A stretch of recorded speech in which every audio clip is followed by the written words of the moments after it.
Se pone el camino más complicado para la controversial y polémica Ley Jaguar. Bueno, y es que tenemos que recordar dos hechos. El Tribunal Supremo de Elecciones manda a la Sala Constitucional, la Sala más bien le da un sí a la nueva revisión solicitada por el Tribunal a la versión 2.0, y el segundo, y el que podría ser el más importante, Servicios Técnicos de la Asamblea Legislativa, concluyó que el proyecto no puede ir a referéndum. ¿Cuánto peso tiene Servicios Técnicos?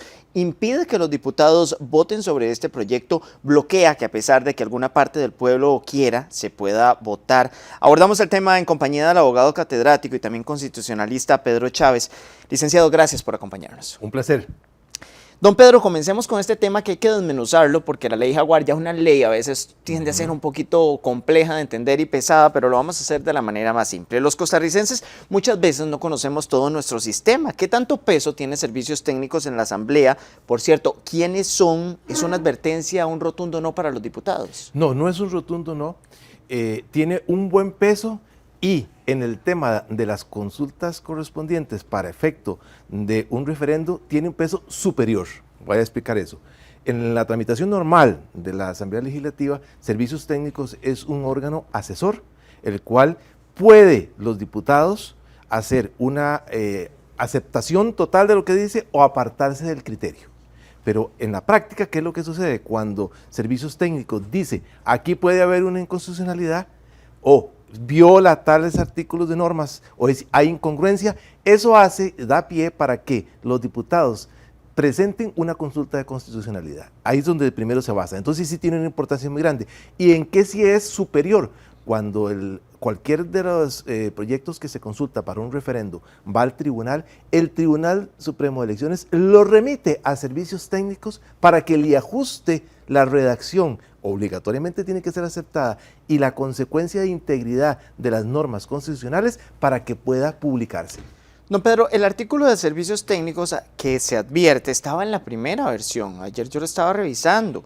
¿Por qué lo hace ahora con la segunda y no con la primera? Aquí la idea es corregir y no complicar, y a veces parece que es como una búsqueda intensa de lo complicado, de ver dónde está esa piedra en el camino. Claro, yo entiendo. Lo correcto que debió haber hecho Servicios Técnicos era, desde el inicio, haber dado todos los criterios correspondientes. Pero aquí vamos a hacer una aclaración. Y en el mismo dictamen que hace ahora Servicios Técnicos, deja referencia a la aplicación correcta, esperar hasta que la redacción del voto de la Sala Constitucional esté dado para determinar los alcances o posibles inconstitucionalidades que puedan darse en ese instante en el proyecto, en la redacción que tiene. Entonces, ya sabemos.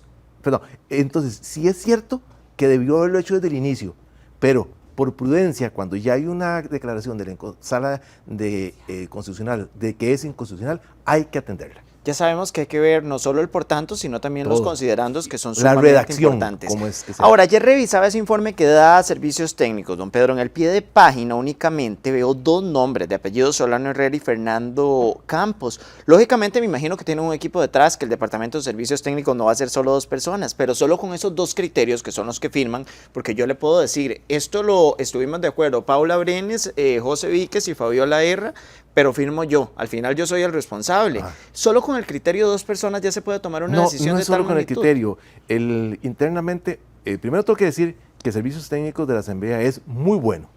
¿Se pueden equivocar? Sí, son seres humanos los que tenemos ahí, pero el Servicios Técnicos es muy bueno. Dicho eso, tengo que advertir de que lo que es la firma, la rúbrica de un dictamen, primero pasa por una revisión del jefe inmediato y por el jefe del departamento.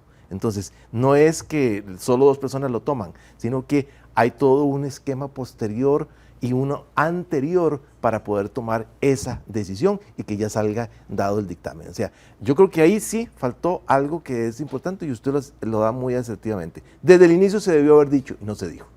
Claro. Don Pedro, ¿por qué tanta traba un proyecto de ley? Es lo que muchos se preguntan. ¿Se están realizando consultas en exceso? ¿Es el proceso normal que se sigue? No, yo le diría que es el proceso normal. Sí hay trabas porque vamos a tener que analizar un poquito qué es la Asamblea Legislativa. Es la representación del pueblo en 57 diputados, pero ese es un órgano político. Entonces hay negociaciones, hay ubicaciones de hacia dónde vamos, lo que una fracción decide, lo que una apoya, lo que negocia. No falta en un momento determinado para poder aprobar un proyecto de ley que el gobierno tenga que ceder en otras cosas. Eso es normal. podríamos decir, bueno, pues es que eso no es correcto, es antiético. No, eso es lo normal dentro de la Asamblea Legislativa. Por eso es que ha perdido tanta credibilidad, esa es la razón. Pero yo no recuerdo un proyecto de ley, yo tengo menos años que usted, sin ofenderlo, No hay ningún problema. Yo no recuerdo un proyecto de ley que haya sido tan consultado, y esas consultas no hay que dejarlo de lado, se gasta plata, cada vez que va a la sala constitucional se gasta plata, cada vez que lo ven los diputados, cada vez que lo ve servicio técnico. ¿Por qué no hacemos una consulta de una vez de todo, que nos digan qué está mal, qué está bien, y que al final ya pueda salir? Pero es que lo estamos haciendo, no sé si siento yo que agarro este racimo de uvas y voy agarrando uva por uva, me va a salir al final una uva mala. Entonces, ¿por qué no ver todo el racimo, mandarlo a revisión y no como se está haciendo por pedazos? Yo le entiendo perfectamente. Contestando su primera pregunta es, ¿han existido otros proyectos de ley con tanta consulta? Sí. Vamos a tocar. Efectivamente, yo creo que usted no había nacido cuando estuvimos discutiendo en 1986 en el gobierno de Óscar Arias el convenio atunero. No existía la sala constitucional. Y ese proyecto dio mucho que hablar, mucha consulta, mucho que hacer, sin existir la sala. Se crea la sala en ese mismo gobierno de don Óscar Arias. Entonces, ¿cuál otro proyecto muy discutido? El proyecto correspondiente a lo que era el TLC. Y hubo consultas en igualdad y peores condiciones. Entonces, ¿qué es la única diferencia? Bueno, es que la diferencia aquí existe en que los temas que se están tocando no solo son álgidos, sino que además tienden un trasfondo político.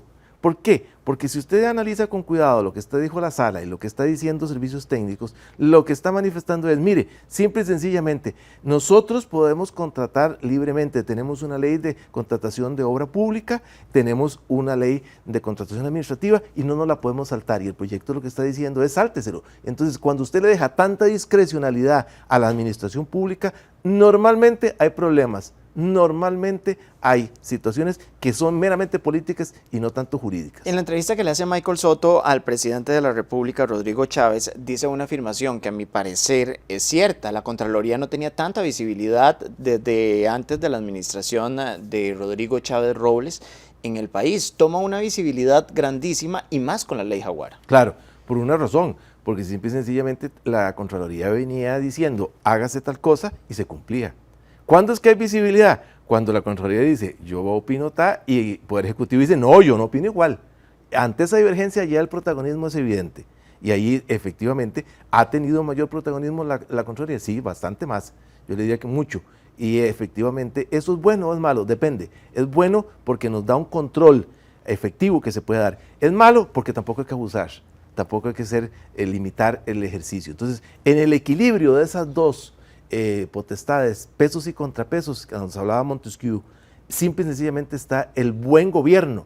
El mal gobierno es cuando uno de los dos quiere crecer, o cuando crece efectivamente, y cuando el otro lo quiere hacer de distinta manera. Entonces, en ese equilibrio es donde está la democracia perfecta. Pero usted me plantea con Montesquieu una época que totalmente, es la más linda para la humanidad, el renacimiento, pero aquí no estamos viendo una época tan linda. El costarricense está en una época donde está cansado de las burocracias que hay, de las CIA, don Pedro, porque eso se ve en las redes sociales. El costarricense está cansado de que lo manden a hacer fila, vaya a tal ministerio, vaya a tal entidad, y así se ve muchas veces con el gobierno cuando quiere acelerar las cosas. Y ojo, no estoy defendiendo a la administración Chávez. Claro. Tal vez quieren hacer una ciudad gobierno para que dejamos de pagar tantos alquileres, pero aún así nos ponen todas las trabas por todo lado. Claro, yo estoy de acuerdo con usted en muchas cosas de lo que dijo Sergio. Más, le voy a decir, yo estoy de acuerdo en una ciudad gobierno. Ahora, con el procedimiento para llegar a esa ciudad gobierno, muy probable que no vaya a alcanzar los 4 años del presidente Chávez. Muy probablemente sea un proyecto que se puede ejecutar dentro de unos 6 años, porque eso debería ser una contratación pública, no por mediante licitación, sino mediante la concesión de obra. Y ahí sí, yo le digo, ese es un proyecto que es viable, puede realizarse, con un buen cartel de licitación se puede llevar a cabo y se puede manejar. Ahora, tal vez las cosas, hay un adagio que dice, los asuntos del palacio andan despacio, yo le diría los de gobierno también. Y es cierto, por la burocracia administrativa. Claro, el presidente Chávez viene de un órgano internacional en el cual las decisiones se tienen que tomar muy rápidamente. Gerencial. Totalmente. Nuestro país no está preparado para eso. Entonces, no podemos poner a competir en una carretera de tierra a un Fórmula 1. Pues porque se despedazan la primera 100 metros. Pero yo sí puedo meter un Fórmula 1 en una carretera que se va asfaltando Totalmente. poco a poco, pero si a esa carretera le pongo le pongo asfalto, pero piedras, el Fórmula 1 nunca me va a ir bien y a veces parece que se ponen demasiadas piedras. Sí, a veces sí, yo no le digo que no. Puede darse esa interpretación válidamente. Ahora, ¿qué es lo correcto? Es no pelear, es resolver. Y la forma de resolver es buscarle, como decimos los abogados, la comba al palo.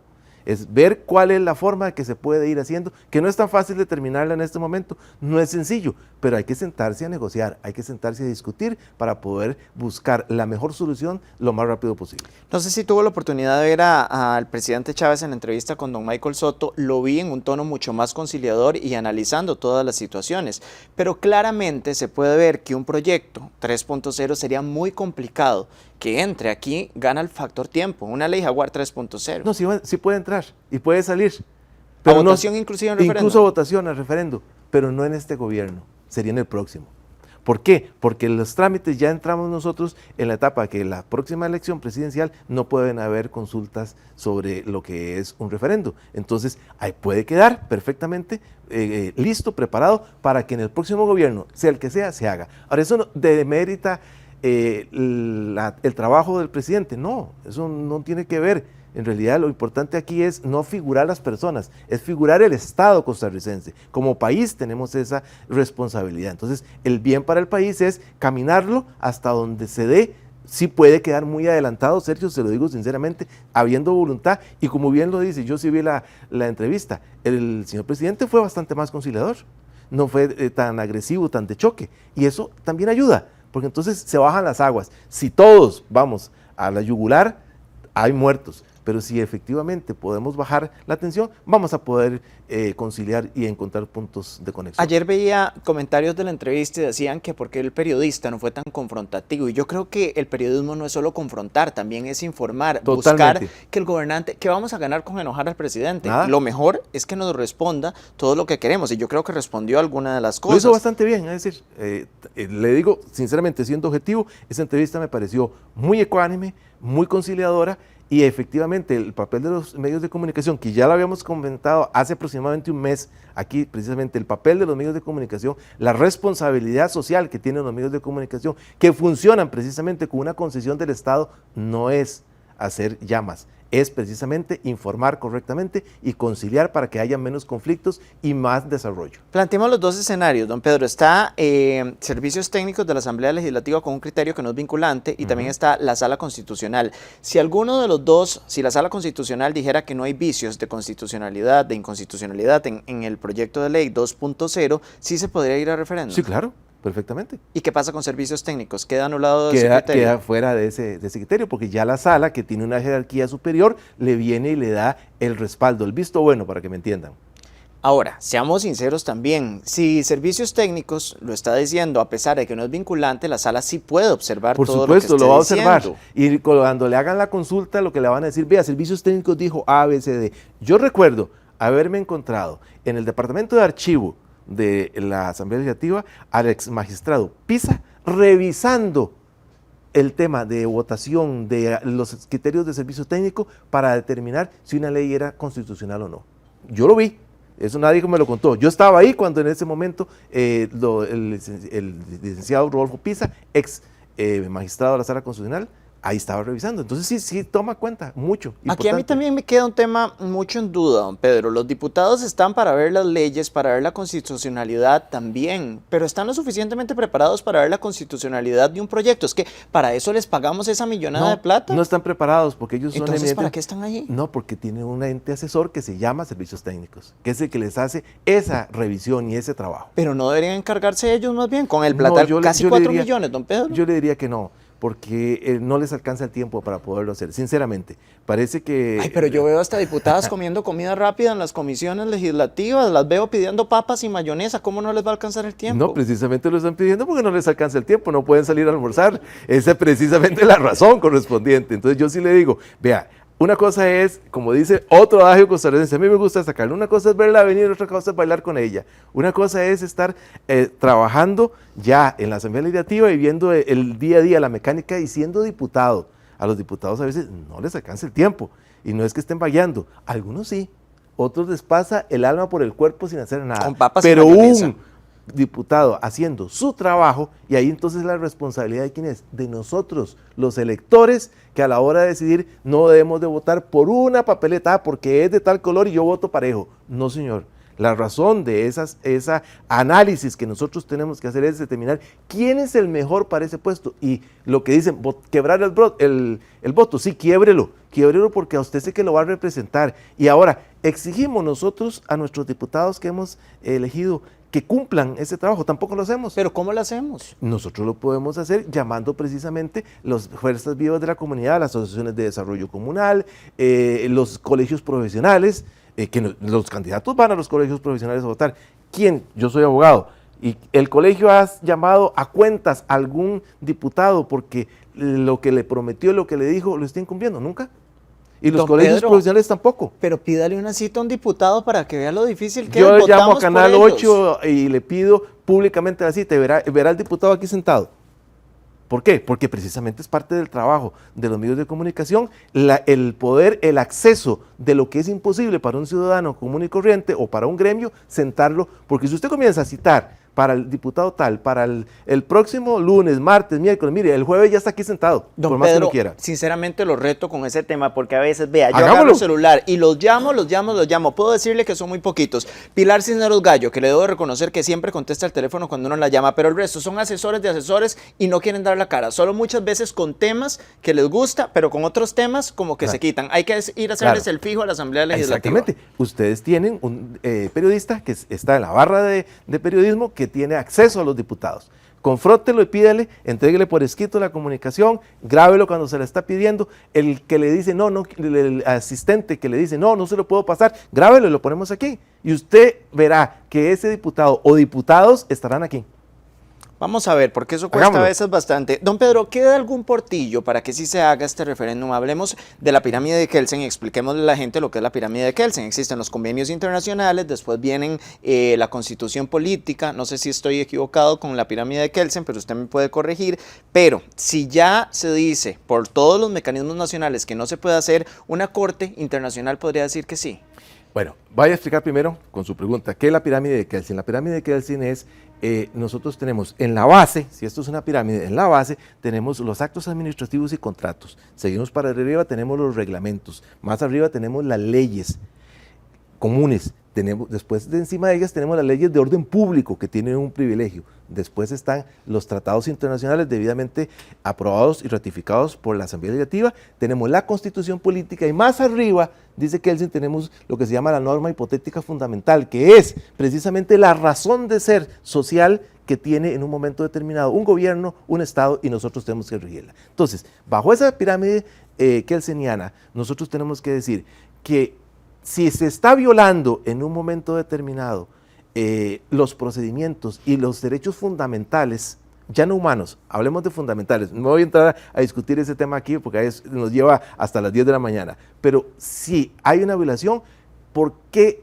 podemos ir a la Corte Interamericana? Podemos ir por una razón, porque se tienen que agotar primero todos los medios y aún así nos queda una encima. Agotar todos los medios significa la Sala Constitucional, la Asamblea Legislativa, si hubiese que consultar alguno, como lo dijo el informe, hay que consultar a los correspondientes gobiernos municipales, a las municipalidades, a las instituciones autónomas, porque se está violando la autonomía de las instituciones autónomas. Entonces, consultado, si faltó alguien, consúltelo, y ahora sí, entonces podemos acudir.